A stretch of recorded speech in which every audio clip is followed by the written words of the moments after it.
Nous nous retrouvons ici au Javits Convention Center avec Guillaume Deglise, le directeur général de Vinexpo. Alors Guillaume, expliquez-nous pourquoi avoir choisi d'organiser ce salon sur 2 jours ici à New York. Nous sommes ici à New York parce que les États-Unis, c'est le premier marché de la consommation de vin au monde. New York est peut-être la capitale du vin ici pour les États-Unis. C'est une ville qui est très attirante à la fois pour les producteurs et aussi pour les visiteurs qui viennent de tous les États-Unis. Alors ce marché, bien évidemment, c'est un marché en pleine expansion. On peut dire le premier marché au monde en valeur, en volume, 36 milliards de dollars. Est-ce qu'il y a encore des progressions possibles?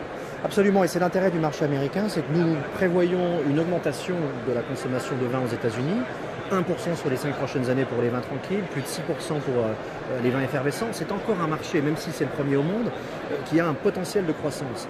Et donc c'est tout l'intérêt pour les producteurs qui viennent ici du monde entier. Beaucoup viennent de Bordeaux, mais nous avons plus de 20 pays qui exposent ici à Vinexpo New York. Et pour chacun d'entre eux, c'est l'opportunité de créer des relations avec des distributeurs potentiels ou alors simplement d'améliorer leur distribution sur ce marché. Alors ce Vinexpo, c'est le 3e qui a été organisé ici sur le territoire américain. Il y a eu New York 2002, Chicago 2004. Quelle est la différence? La différence, on est en 2018, le marché a énormément évolué, le marché des salons aussi a beaucoup évolué. Nous avons adapté Vinexpo pour le format américain en construisant des stands équipés pour la plupart de nos exposants. Et puis le marché est devenu entre-temps le numéro 1 mondial, avec encore des perspectives d'évolution.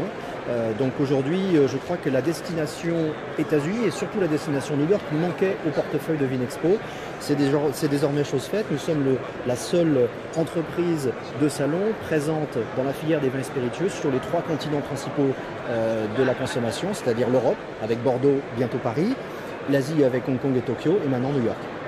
Alors ce salon devrait attirer 2500 à 3000 visiteurs. La prochaine étape, c'est bien évidemment Hong Kong au mois de mai.